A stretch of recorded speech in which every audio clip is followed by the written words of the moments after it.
What is your message today to the Rochester Chamber Board of Directors? Well, I'm really glad to be here. Bob Duffy's wanted me to come by for a while, so I'm glad we could finally set it up.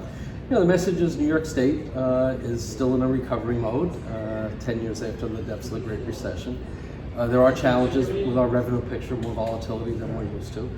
And there's still challenges with many of our upstate regions in terms of the local economy. One of the bright spots, though, that I'm sharing with the board is that the greater Rochester area, Finger Lakes region, is actually one of the stronger of our upstate regions. And in fact, from our perspective as investors with the state pension fund, we've actually had significant investment activity through our in-state private equity investment program in this part of the state. So I really think it speaks to the fact that there is a great economic infrastructure here. So to the board and to everyone involved with the chamber, they're doing a lot of good things to help support the economy, and we're very proud that we're benefiting from it, not only in terms of state revenue, but from our state pension fund as well. You said we're still in recovery mode 10 years down the line. Yeah. We're hearing that R word again coming up for the future. What are your thoughts when you hear news reports of it's on the way? Yeah, well, I mean, the challenge is by historic standards, this recovery, and certainly look at the strength of the stock market, it's been longer and stronger than just about any when you're looking at history. So there's always an assumption the cycle will go in the other direction.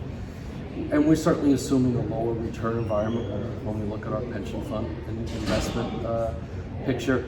But look, nobody has a complete crystal ball. We probably are headed for some kind of a slowdown. I don't think that necessarily means a recession. When you look at the global impact of the world economy on all of us, and by comparison, the U.S. is still the strongest economy. So even if there are challenges out there, I still think that being in the U.S., being in New York, positions us very well, even if it's going to be a tougher time. So I think what it means for business, what it certainly means for government, we should be a little more conservative in our outlook in terms of where we're headed. But we shouldn't do it out of fear or assuming the worst, but just recognizing that it's a little hard to predict economic trends right now. So be a little more conservative. I think that's what we're trying to do with New York State, what we're trying to do with our pension fund. I think it's what most businesses are thinking as well.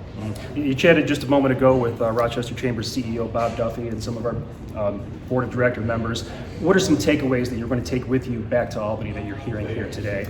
Well, concern overall about the tax burden in the state continues to be an issue. We certainly hear that not just in the greater Rochester area, but you hear that across state regulation as well, making sure there's enough flexibility for businesses to operate. I know that this chamber was very proactive in supporting the property tax cap to be permanent, and that was a victory this year. But what impresses me about the group that you have here in Rochester, they understand that it takes everybody working together. It's the business community, it's the nonprofit sector, which is a very important part of the employment picture for New York. It's government as well. And I think this chamber particularly has been very effective in convening all those interests in a way that supports the kind of ecosystem that could really speak to economic growth and economic development. So I think you've got the great formula here, great history in this area that goes back many, many years with some of the big corporations that may not be as big as they used to be, but there's still a lot of talent here.